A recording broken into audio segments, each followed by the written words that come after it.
Assalamualaikum warahmatullahi wabarakatuh. Bismillahirrahmanirrahim. Ashhadu an la ilaha illallah wa ashhadu anna Muhammadar Rasulullah. Allahumma salli ala Sayyidina Muhammad wa ala ali Sayyidina Muhammad. Rabbi israh li sadri wa yassir li amri wahlul 'uqdatam min lisani yafqahu qawli. Amin. Bismillahirrahmanirrahim. Saat ini kita akan membahas sifat wajibnya Allah yang nomor 2, yakni sifat qidam. Setelah wujud, qidam. Qidam artinya Allah Maha Dahulu. Sifat kebalikannya, sifat muhalnya adalah khudus. Khudus itu artinya baru. Muhal bagi Allah itu baru. Maka sifat baru itulah sebagai sifat wajibnya selain Allah, sebagai sifat wajibnya hal-hal yang selain Allah, sebagai sifat wajibnya seluruh alam semesta ini, sebagai sifat wajibnya seluruh manusia, sebagai sifat wajibnya diri manusia kita sendiri. Kitalah yang baru, Allah lah yang qadim. Yang dimaksud qadim, Allah dahulu, itu adalah hidup sebelum badan-badan kita ini tercipta. Hidup itu sudah dahulu kala ada. Sebelum cikal bakal badan kita ini dicipta, diproses, diperjalankan oleh Allah dari tanah menuju ketumbuhan, setelah ketumbuhan menuju ke sayuran, buah-buahan, padi, sehingga menjadi sperma, terus berangkat lagi menjadi gumpalan darah, gumpalan daging, janin dan bayi. Sebelum cikal bakal kita dicipta, hidup itu lebih dahulu ada. Tanpa adanya hidup, maka tak akan ada cikal bakal badan yang dari tanah ini. Hidup memproses alam ini sehingga Allah menciptakan langit dan bumi. Sehingga dari bumilah Allah menciptakan alam sekitar kita, termasuk diri kita sendiri. Jadi hidup itu bakok dahulu. Yang kudus adalah alam yang diciptakannya, termasuk cikal bakal badan kita yang dari tanah, termasuk diri badan kita saat ini. Itulah yang baru. Apakah mungkin hal yang baru, badan kita ini lebih wujud, lebih nyata dari yang qadim, yang qidam? Apakah mungkin barang yang baru, badan kita ini, lebih ada, lebih nyata daripada hidup? Karena selama ini kita menganggap badan inilah yang berkuasa, yang menjadi artis di dunia ini. Selama ini kita buta akan Allah, selama ini kita buta akan hidup. Karena iman Islam kita, akidah kita, keyakinan kita selama ini bahwa yang berlaku di dunia ini hanyalah badan-badan manusia kita sendiri.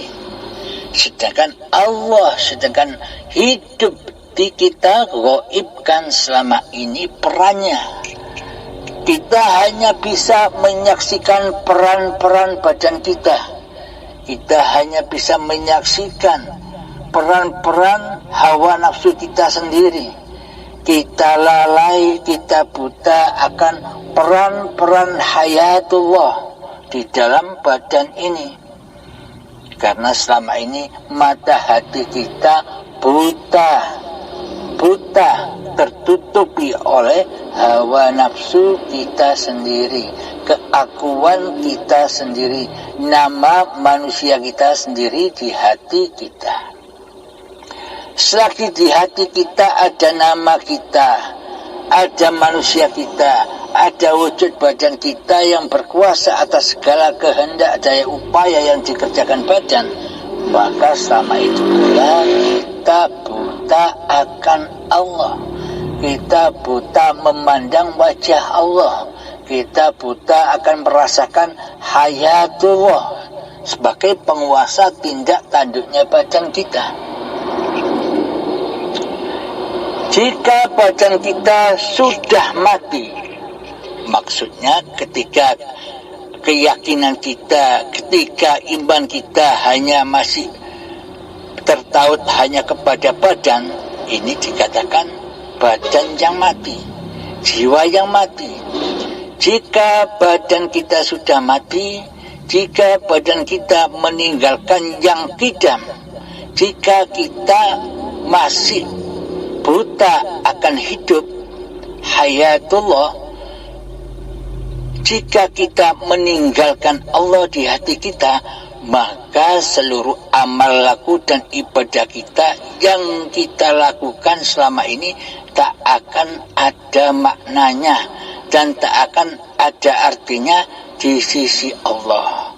Dikarenakan praktek hati kita selama ini masih linafsi, belum lillahi ta'ala, yang nyata karena yang wujud, karena yang ada selama ini di hati kita hanya kita sendiri, hanya kita sendiri, hanya hawa nafsu kita sendiri yang kita tuhankan selama ini. Dan diri kita masih tinggal di nerakanya Allah, belum diangkat ke surga dan memandang wajah Allah. Karena selama ini kita hanya memandang wajah alam dunia ini saja. Karena selama ini kita hanya memandang dan menyaksikan wajah-wajah kita sendiri di hati kita, hawa nafsu kita sendiri di hati kita. Ketimbang kita memandang hidup, ketimbang kita memandang Allah di hati kita sebagai pencipta alam dunia. Kita hanya memandang badan-badan yang fana dan yang mati daripada memandang hidup yang menghidupi badan-badan ini, hidup yang kidam, hidup yang terdahulu. Jadi terwujudnya badan-badan ini karena ada yang kidam, karena ada yang mendahului, yakni hayatullah. Tanpa ada hayatullah, maka tak akan ada hal-hal yang baru, maka tak akan ada wujud diri badan kita ini selama ini. Maka dari itu bukti sifat kidamnya Allah, dahulunya Allah, hidup itulah Allah. Karena tanpa hidup maka tak akan ada badan. Karena tanpa hidup maka kita tak akan bisa menyaksikan apa-apa dan siapa-siapa di alam ini.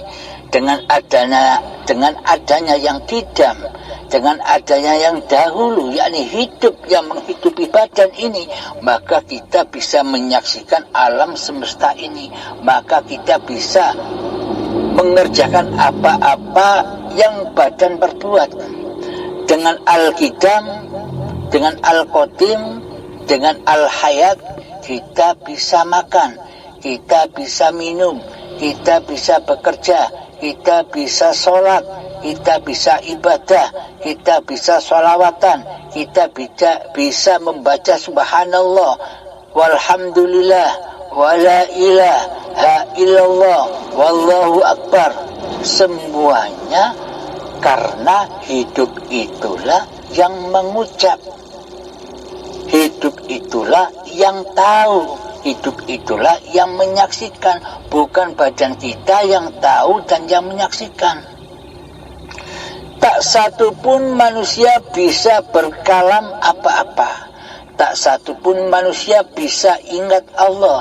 Tak satu pun manusia bisa berzikir kepada Allah.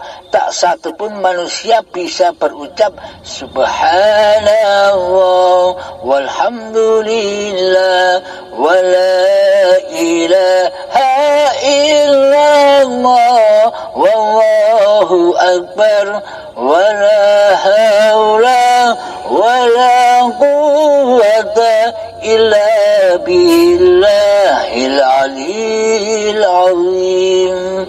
Coba kita renungkan, coba kita pahami, coba kita tafakuri, siapakah sesungguhnya yang bisa zikir, siapakah yang sesungguhnya yang bisa berkalam, siapakah sesungguhnya yang bisa berapa-apa di alam ini.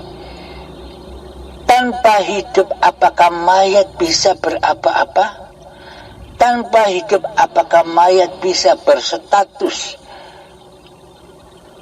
bisa berbuat baik ataupun buruk, bisa berbuat taat ataupun maksiat? Bila mayat itu tak ada hidupnya, jadi siapa pelaku di dalam badan ini? Hiduplah yang bekerja, hiduplah yang melakukan. Allah lah pencipta dirimu dan Allah lah pencipta seluruh pergerakan badanmu. Maka selalulah kembali kepada yang kidam, yang dahulu. Apa yang dahulu ketimbang badan ini? Yang dahulu ketimbang badan ini adalah hidup. Kita memandang hidup di segala bentuk lakunya badan. Badan lagi ngapa-ngapain saja, maka pandanglah hidup, jangan memandang badan. Pandanglah Allah, jangan memandang Muhammad. Muhammad, bukan kamu yang melempar, akan tetapi akulah yang melempar. Muhammad, bukan kamu yang membunuh, akan tetapi akulah yang membunuh. Demikian, wahai sobatku, maka terapkanlah sifat wujud dan sifat kidam di hati kita, yakni kita selalu memandang hidup daripada memandang badan. Kita selalu memandang hidup daripada memandang alam semesta ini. Kita memandang hidup daripada memandang badan yang sholat. Kita memandang hidup daripada memandang badan yang masak. Kita memandang hidup daripada memandang badan yang berilmu dan sebagainya. Semoga yang sedikit ini bisa membantu kita semua, terkhususnya diri saya. Semoga kita selalu sadar diri bahwa diri ini siapa.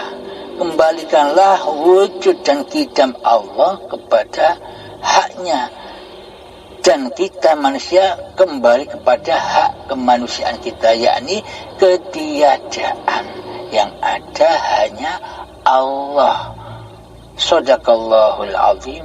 Assalamualaikum warahmatullahi wabarakatuh.